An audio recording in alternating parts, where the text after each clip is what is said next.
I went vegan 5 years ago, and I always wanted to go vegan somehow. Like, I know that I once went vegetarian when I was like 14 years old because I saw, some images on TV, but there was a very pivoting time for me when I decided to go vegan overnight. And actually, the reason why I learned about veganism was because I had health issues that I struggled with. And I had really bad hormonal health issues, actually. So now that you can see me, my skin is clear, but it wasn't like this. I used to have really, really bad breakouts, acne all over my face, my neck, my chest, my back. And being a young woman, it's not really so great when you have to, when you struggle with that. And I've tried everything for 2 years, from pills, creams, naturopaths, doctors, everything.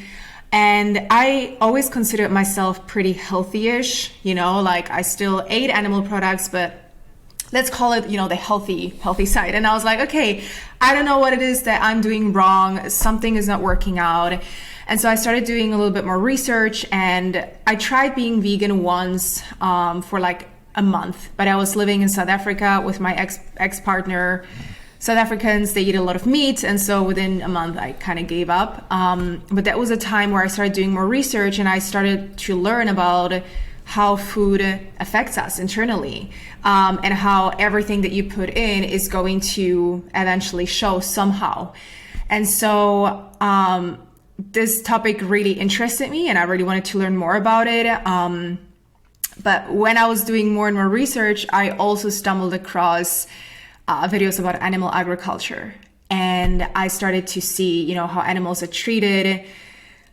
And I just remember it was after Christmas 5 years ago, and I was lying in my bed watching these videos, and I just started to cry.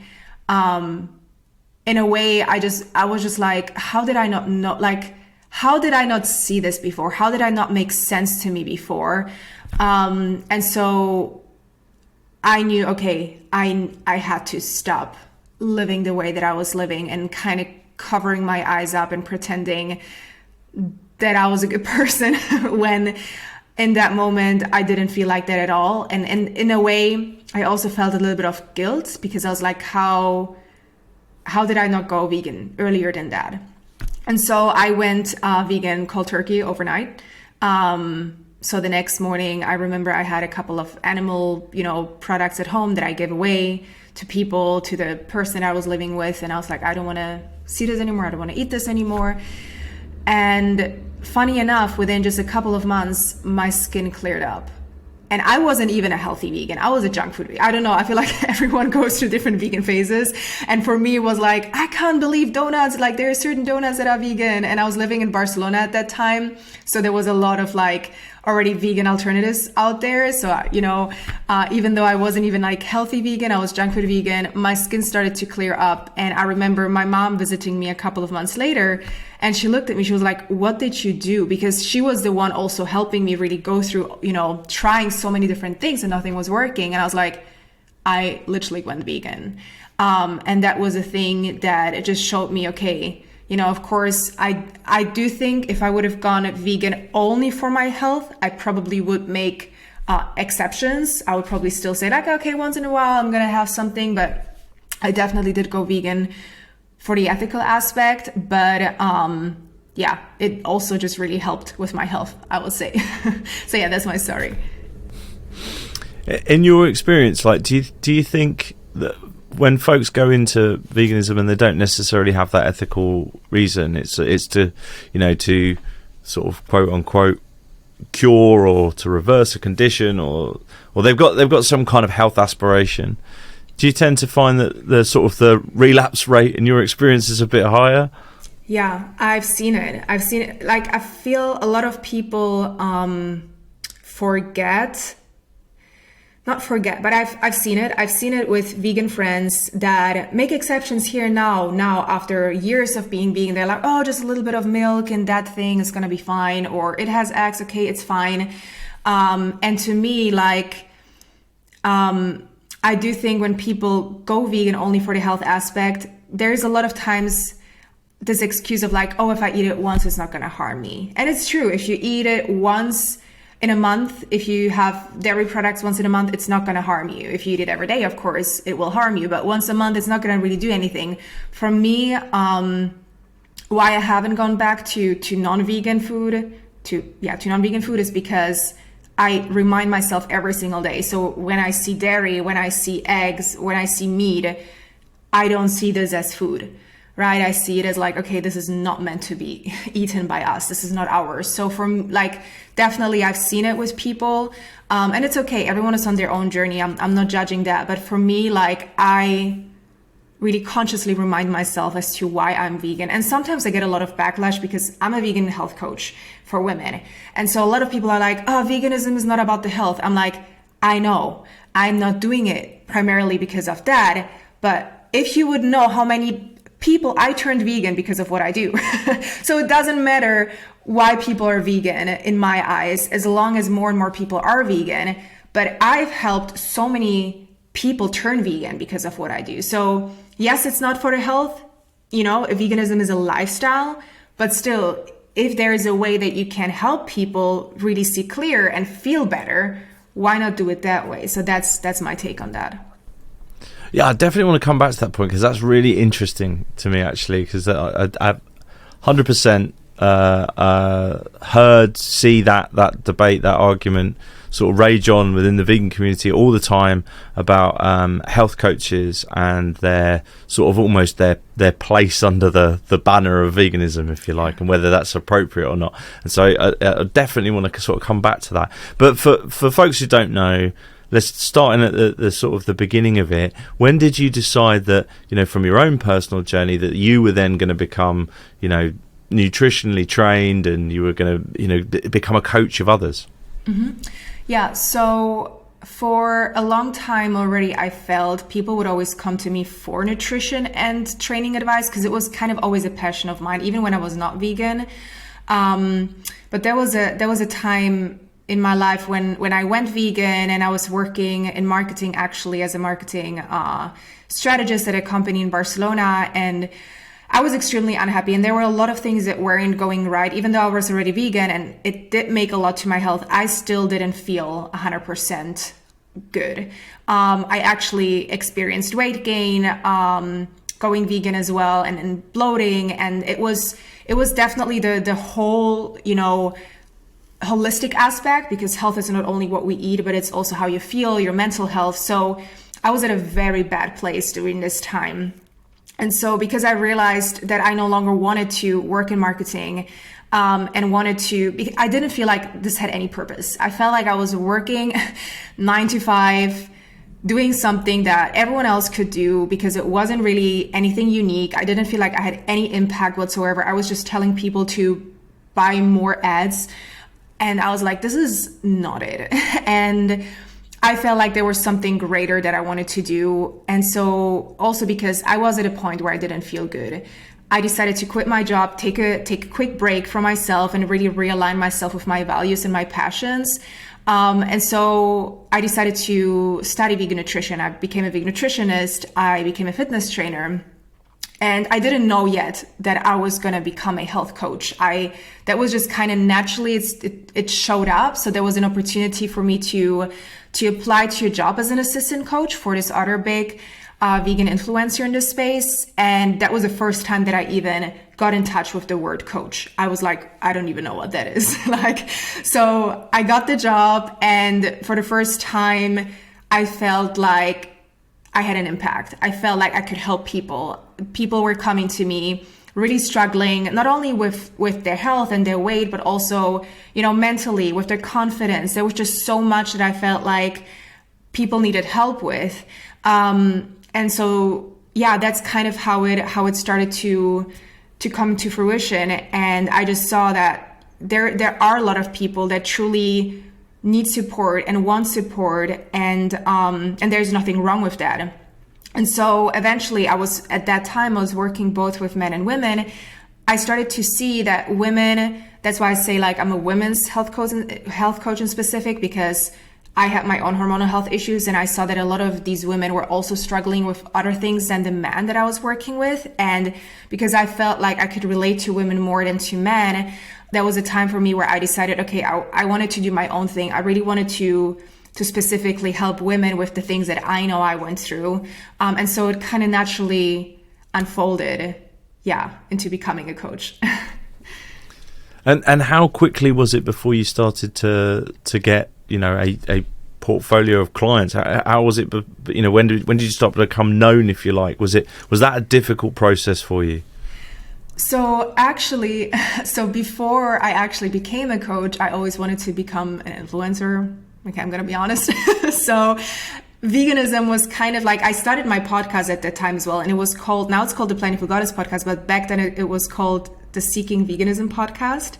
And so that was like, I started to grow my following before that already. So I already started to have a following on Instagram. I was already talking about veganism, about vegan nutrition. I was already showing what I was eating. So naturally, I started to gain a following. And that the moment that I announced I have a coaching program now and I can help you, naturally just started to come, clients just started to come naturally to me. And it was super, super easy because I feel like I've had a good base of followers already that were kind of watching what I was doing.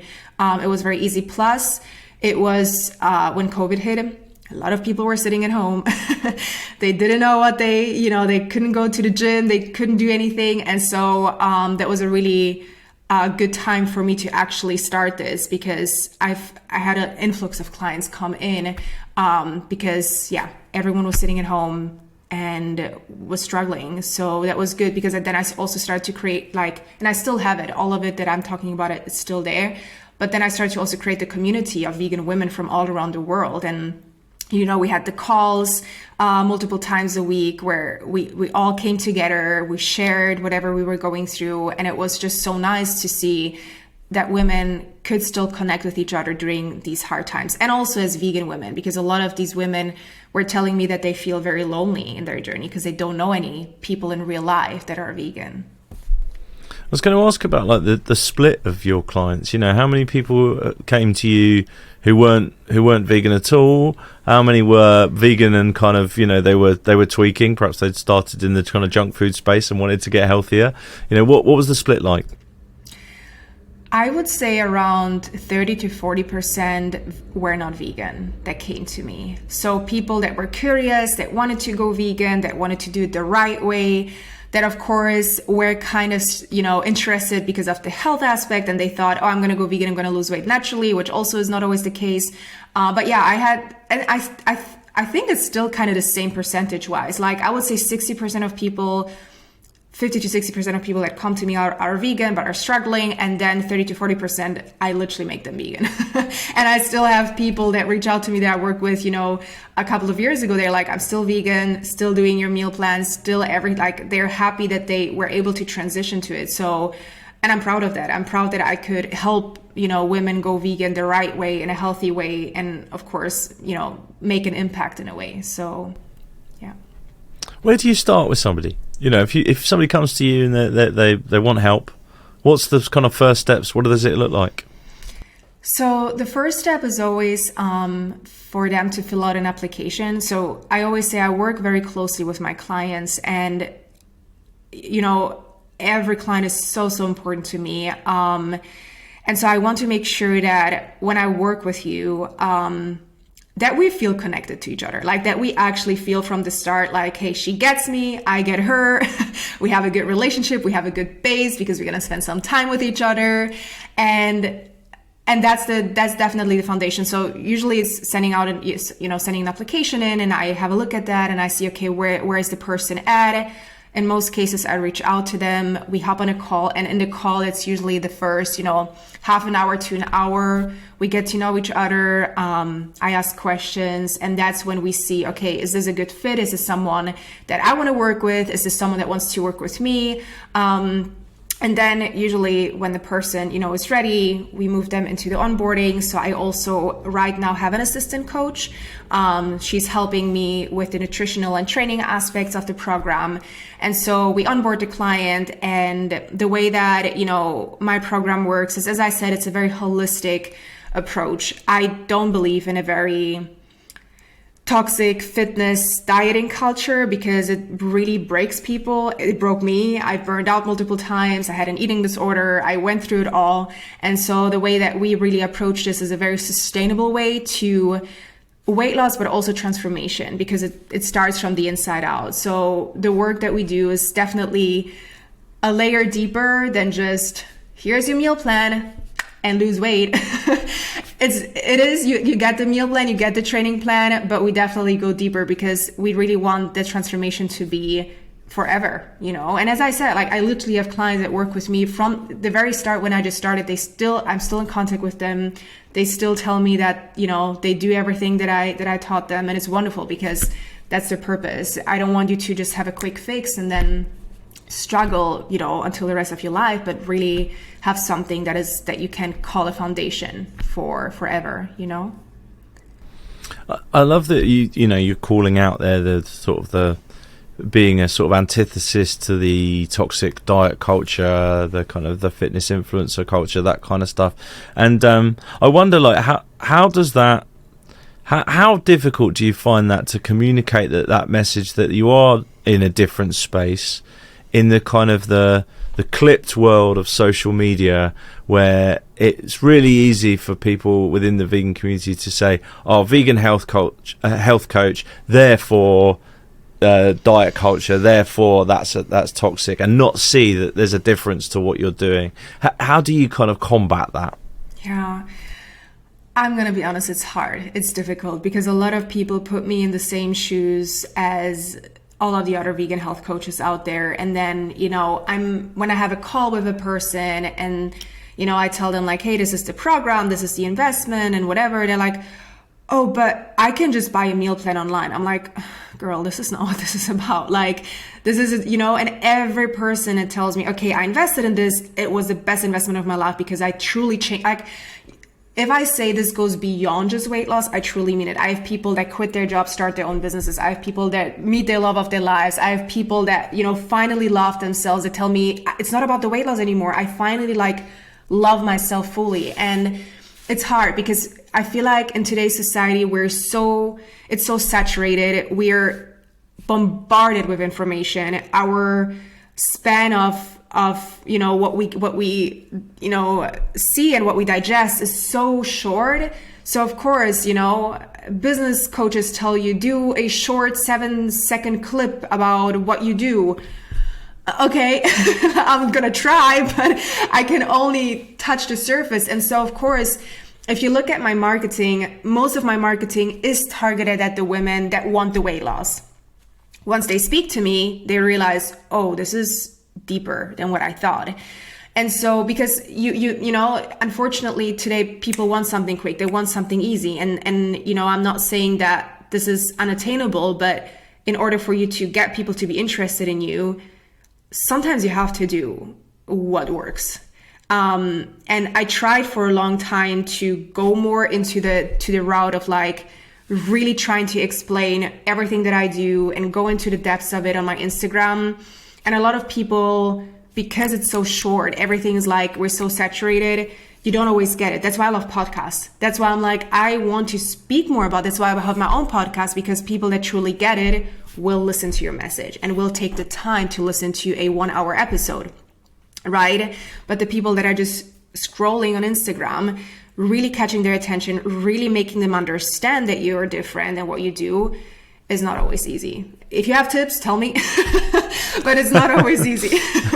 No, I certainly don't, and I'm with you. I think with the world of podcasting is a different space. That's why I have a complete inability to communicate anything in under an hour.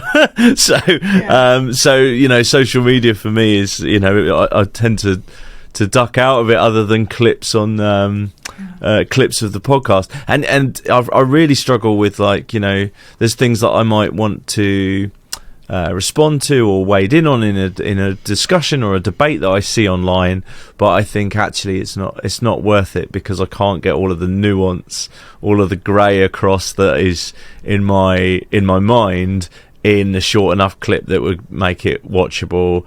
And I'm really not into just creating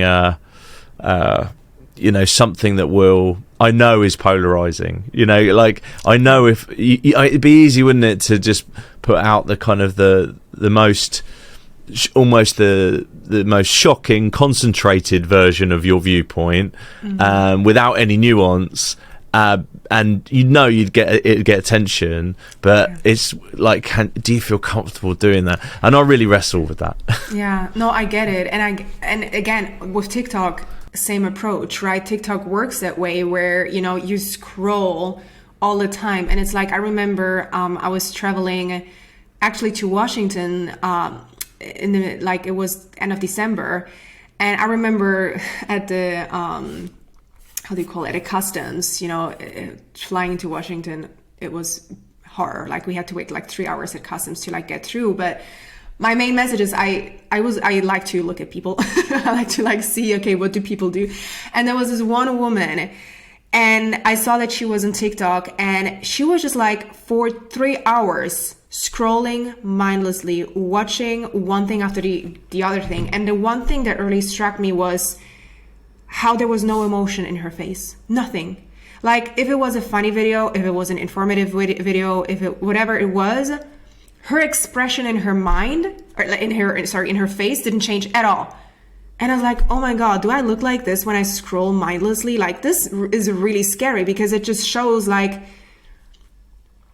it's also surface level a lot of times. And there's so many people us podcasters, people that truly care, that put so much good information out there, that truly care, that really put their heart into this type of content. And then you see people that do short-term content that is doesn't do anything to the emotion. Also, because of course it's so saturated, we're so bombarded that at some point you just don't feel anything anymore when you watch this type of stuff. So of course, reaching people that truly want or you need support, when they get bombarded by another 100 people that show them the same thing, you will have to, then it's the person with the bigger influence, it's the person with the bigger reach, it's the person that paid more for advertisement.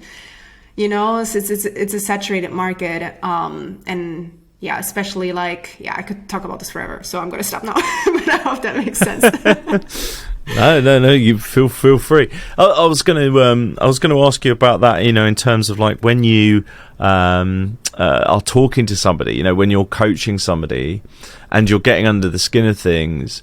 And as you said, it's a holistic picture. You're not just looking at, let's target weight loss, or let's talk about even just fitness on its own. You're talking about the whole picture, and that includes where people are at kind of mentally, perhaps how they feel about themselves, their self-image, those kind of things. When I think about the role of what we've just talked about, things like social media, what the images that people are seeing, what we're kind of consuming, not just into our kind of gut, but what we're consuming into our minds. Do you end up in those conversations quite a lot, and is that sort of an increasing space, do you think? 90% of the conversations are about that. I always ask, okay, it's really all, it's all based on programming, self-image, beliefs. They're dieting is easy, losing weight is easy, keeping this lifestyle up is hard. And it's a lot of times based on self-image. It's a lot of times based on beliefs that we have of ourselves. For example, the show The Biggest Loser, I think you know this show, right? It's a TV show where very obese people come in and they can win a prize when they lose the most amount of weight or something like this. I think it's like this. And I looked at the research. 2/3 of people that lose the weight gain it back on, and 1/3 of people gain even more weight back on. So what does this show? People go in there, do those extremely strict diets. They don't get asked, hey, why did you get here in the first place? How are you really feeling? What's really going on inside? They don't get asked that question. They don't get this type of support. They get the support of working hard until they throw up and they have to lose weight, all of that stuff. And that, unfortunately, is how our society works. We're looking for those quick fixes, but most people then feel like a failure. And I have a lot of women that come to me that tell me, Jess, I've tried diet over diet. I've done programs. Nothing has worked. And I'm like, yeah, because you didn't go to the root. You didn't go to I call it the thermostat. We all have a thermostat, a self-image, that is so deeply ingrained in us. And a self-image is pretty much the summary of all of your experiences that you've had, the things that people told you, the failures, the successes, everything, forms your self-image. A lot of people are not aware of their self-image. A lot of people live their life day by day and are not aware that actually their self-image is the foundation of everything that they achieve in life. My coach always said, you cannot outperform your self-image. So no matter how much action you take on a daily basis, if your self-image is, so let's call it in the weight loss space, okay? Let's say in the weight loss space, I'm gonna call her Lisa. Lisa has always been a chubby kid. Since she was born, her parents would call her chubby, her grandparents would call her chubby. Then she would hear in school that she's just a chubby kid. Do you think that at the age of 35, Lisa can lose weight and keep it off when her self-image has been, I'm just a chubby kid? No, we need to go to the root. We need to change that belief that she is not a chubby kid. She used to be, and that's what she has, that's what people made her believe. But if she truly wants to lose the weight and keep it off and become a new person, that's where the root is. And so I think it gives you a pretty good idea of these calls that I'm having, even if it's just, I call it a discovery call with potential clients, we need to go there, because otherwise I'm just like every other coach trying to sell you a weight loss program. And that's not my purpose. I want you to really see the potential that you have. And that's when you really see a transformative change that will stay with you forever. Do you see? I mean, I 100% agree with what you're saying there. I think that's an incredible approach and different to so many, and absolutely like that. I think about myself, and there's lots of. I know you coach women, sort of exclusively, but there's definitely things I resonate with there about self-image from being a kid. It's human. It's for everyone. being the chubby kid and stuff like that, and. Yeah, that child's absolutely still in there 100%, and it made me think actually, because I've personally over the last probably year or so, for the first time in my life, entered sort of some therapy spaces and found it, incredibly helpful and much needed. And do you find that when you get into those discussions with people, what you're often saying is, part of what you need is not just me. You need a sort of a team of people, in various kind of guises, and one of those things might be, formal therapy might be somewhere actually you need to be in this particular case. Yeah, so I always say I'm not a therapist, and I'm not. And actually there was a time where people would tell me that I feel like I'm the therapist, and they would say sometimes it's really crazy to hear, because I've had multiple clients at this point. One just recently finished work with me. She was depressed for years. She has been to therapy for years. And she finally reached out to me last year, and she said, Jess, I've tried therapy. I've tried it all. I feel like I'm ready for your program. And I was already like, I'm not sure if I can help her, because she has depression. I'm not a therapist. I don't have a PhD in, and all of that stuff. But we got on a call, and she said to me, Jess, I need a different approach than what I have had over these years, because I don't want to keep talking about my past. I want to create my future self. I want to be able to feel empowered again. And over those years with the people that, I was working with, I didn't feel empowered. I felt like I constantly had to just talk about my past and destruct everything and understand. And she's like, I understand it, but I can't move past it. And so she said within a couple of months, she has no depression anymore. She's like, I finally feel like I was able to get out of it. And I'm not saying that this is what my program did. I do think it's a combination that she's been in therapy for so long. She has learned all of that stuff about herself. And then my program was like the icing on the cake, which really helped her just accelerate to the next level, right? And then I have people who tell me like, hey, I already work with a therapist. Would you say I should stay? I'm like, yes, stay with that person. I'm in addition to that. And when I see people that truly try to treat me as a therapist, I tell them, listen, I'm not. Sometimes I would get clients that would send me those super long voice notes, and I was like, this is beyond my scope of what I can help you with. I'm going to have you feel empowered. I'm going to help you with your mindset. We do some trauma and emotional work, but it's a holistic approach that I'm using. Again, I'm not a therapist, so I always emphasize that. And how you say, it's a combination of different things, right? But for someone that listens to this and they're like, I've tried so many things already, nothing has worked, maybe this is the right approach, to try something where you can feel like, hey, you know, I can do this. Because so many people come to me and they don't have the belief that they can do this. And so, you know, my purpose is like, hey, let me help you ingrain that belief that you can do this. Because for so many years you have maybe heard that you cannot, or you have belief that you cannot.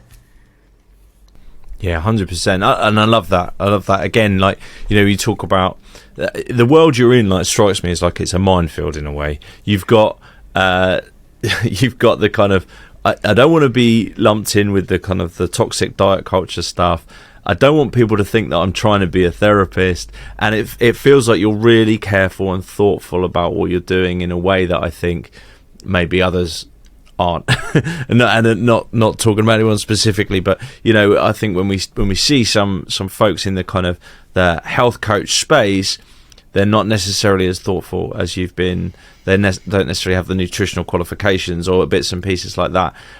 So I love that approach, that complete sort of approach. I want to sort of pivot a little bit and think about your wider thoughts on sort of veganism and so on and so forth. And I guess one thing that jumps to mind is, you know, you're currently based in Dubai, you're in Berlin at the moment, you've lived in Barcelona in the past, you've visited Washington at the end of last year, so you've seen a lot of the world and lots of different cities and different places where veganism shows up or maybe doesn't show up. I'd love to get your view on like how you've seen veganism progress over the time that you've been sort of involved in the sort of the community, and is there any particular like nuances, differences to what you're seeing in different parts around the world? Yeah. So, over the 5 years, I love to travel. So I love to travel and I love to try vegan food in different places. So that's like one of the things that I love to do. And the first thing that I do is actually look at restaurants instead of like sightseeing stuff. I'm like, what is there vegan that I can try here? So that's it, for go on Happy Cow and then check out the restaurants. So that's my kind of traveling.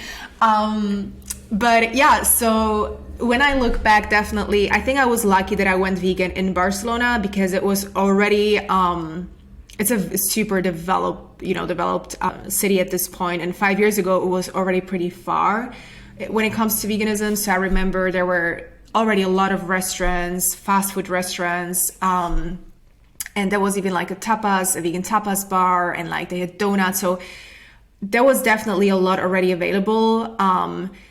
I moved to Berlin, when was it? Three years ago or something like this, 2.5 years ago. And I don't know if you know, but Berlin is like, I think after London, the second best city to be vegan. So I'm spoiled when I'm here. Like, I can tell you, I'm extremely spoiled because every restaurant has tons of vegan options. There's like, I have no problem at all to be vegan here. Every supermarket, like looking back at even the 2.5 years when I would go shopping 2.5 years ago, there was already like a vegan section. Now the section has grown by like 3-4 times. Like every time I go to the supermarket, I'm like, this is becoming bigger and bigger in terms of choices. And like, I literally have chills because it's so wonderful to like, even if it's just 5 years, I still think it's a pretty good time to see the progression and see the change. I definitely can say I've been to places like Tenerife in Spain last year for a month, and that was also not that hard to be vegan. Of course, not so many vegan restaurants, especially where I was. It depends where you are on the island. But still, supermarkets, every supermarket had tons of, vegan options, seitan, tofu, everything that you want. Super easy to cook everything that you need as a vegan. I was in Curacao actually last year as well, which is a small, tiny island in the Caribbean. And that was interesting because I was like, am I going to die here? Because apparently they only eat like a lot of fish and meat. And it's like a tiny, tiny island. Everything is super expensive there because everything is imported.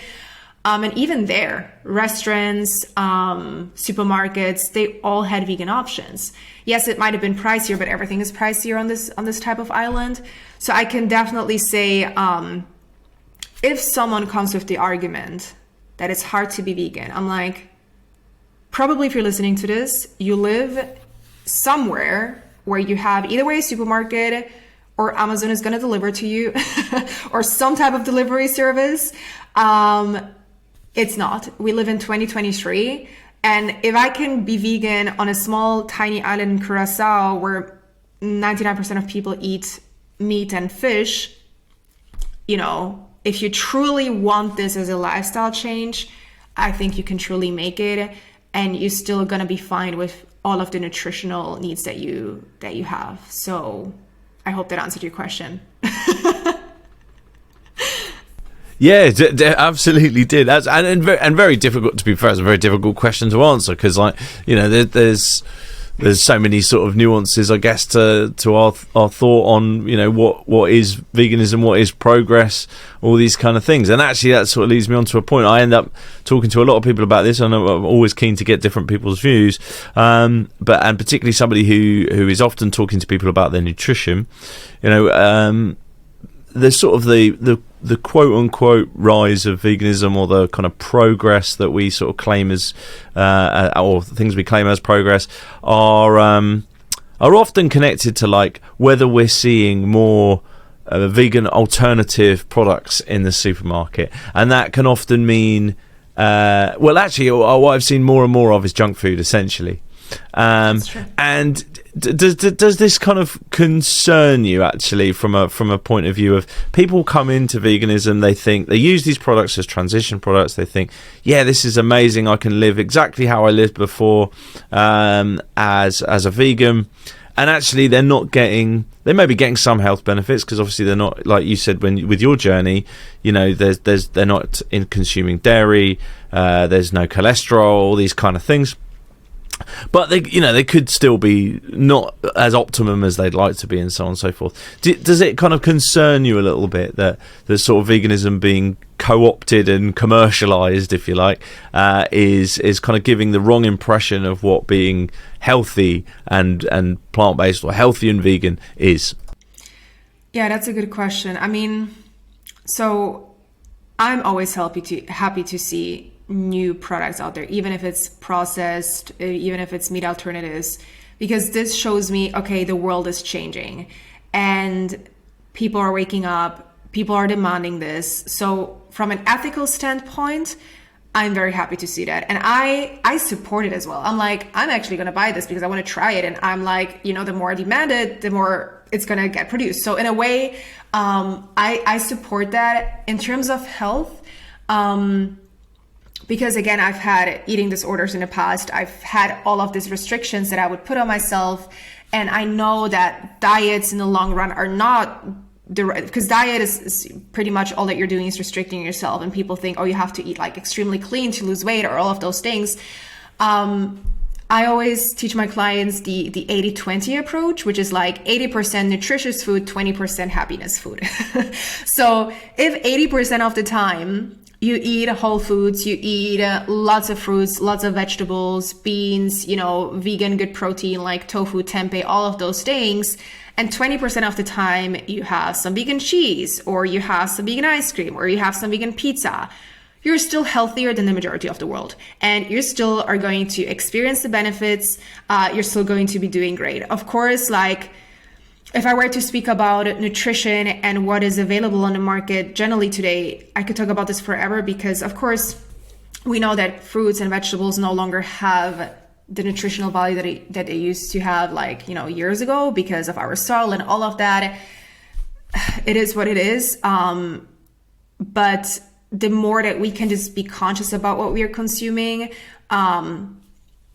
the better you're going to feel. And the truth is, most people do not consume 80-20. They consume 50-50 or even more processed. The most people that I speak to, we're all busy. We feel like cooking takes too much time because they don't know how to do it. They think cooking healthy, you know, is expensive or whatever, which is not the case. But if, for example, you know, I can give you an example of how I create my meals when I'm like, okay, I don't have a lot of time, but I want a high protein meal, which is going to fill me up, which is going to be full of vegetables. So I would, for example, cook some rice, throw in lots of vegetables, and then I would put some fake chicken in there. And I'm like, this is balanced because I have my veggies, I have my carbs, right? So maybe it's brown rice or it's another type of carb source or potatoes or something. And the vegan chicken, I like the taste. It's not going to kill me, but it's balanced and I'm happy and it's quick and I have my veggies in there. So that's the approach that I have. Otherwise, like, you're going to go crazy trying to only eat clean. It's not going to make you happy either, you know? You just sort of triggered something in me there, which is sounds like blatantly obvious, but perhaps something that I've struggled with personally, which is if I'm trying to, if I think 80-20, I then think, okay, so 5 days of the week, I'm going to be eating like an absolute saint. And then 2 days of the week, I'm going to completely fall off the wagon. And just thinking about it a bit differently and thinking, actually, 80-20 can exist in a meal, in the one dish. I think that's like a bit of a game changer for me. I know it might sound obvious, but not something that's really I've ever really sort of thought about. No, that's actually something that I talk to my clients every day about, because that's kind of the approach that because that's a very diet kind of thinking. It's a very like, I want to be as healthy as possible, and most people fall off on the weekends and it's like, oh, on Monday I'm going to start again, it's going to be fine. And it's this black and white approach where we put life into boxes, and it creates also this unrealistic expectation that we have to be healthy all of the time. And people try, and they're really good Monday to Friday because they're busy, they don't really have time to think, and then the weekend comes and you go out and drink, and you go out and order pizza because you're lazy, and then you feel like you're falling off the bandwagon again, and you need to restart on Monday. Again, I've been there. I know how it is. But when you allow yourself to eat more of your favorite foods throughout the week, you will have less likely of a need to indulge on the weekends, because you've allowed yourself to have a pizza on a Wednesday evening, for example, right? And so literally just yesterday, we talked about this in the client call as well, that it's really about even just adjusting a couple of meals. Like, let's say you have a pizza and you really, you bought yourself like a frozen vegan pizza, and there's like vegan cheese and nothing else on it, right? So you can ask yourself, okay, how can I make this healthier for me? Can I add some fresh vegetables on top? Can I maybe add some tofu for the protein in there? And you already have a much healthier meal than if you were just to eat the pizza by itself. Yeah, I love that. Yeah, just almost stop compartmentalizing so much. Think about it all a bit more holistically. Exactly. I love that. Jess, it's been awesome chatting with you. Where would folks go about finding out a little bit more about you? Yeah, so both on my Instagram and my website. So my Instagram, I have 2 Instagrams now, but I'm growing my second account, so I'm going to share that one, which is called I am Jessica Karwat. And then my website, which is Women's Academy of Transformation.com. So it's a very long name, I know. It's actually my company name. And so there you will find more information about the programs that I have and everything, in my podcast. So it's all on there. Awesome. It's all on the website. Excellent. I was going to ask about the podcast, but if it's on there, there's a link there. Yes. So check it out. So I will pop out a link in the show notes with the website, etc. Do check it out. Do check out the podcast. I was listening to a fantastic episode today. I think it was episode 90, and there was a great discussion about the sort of the black and white thinking within the sort of vegan world, and I thought it was fascinating. So I definitely think people should check out that podcast. It's well worth listening and going back through, because there's so many from the past. You've done so many now, and there's so much value in them. So thank you, Jess. Thanks for your time. Safe travels, and I'll speak again. Thank you so much for having me.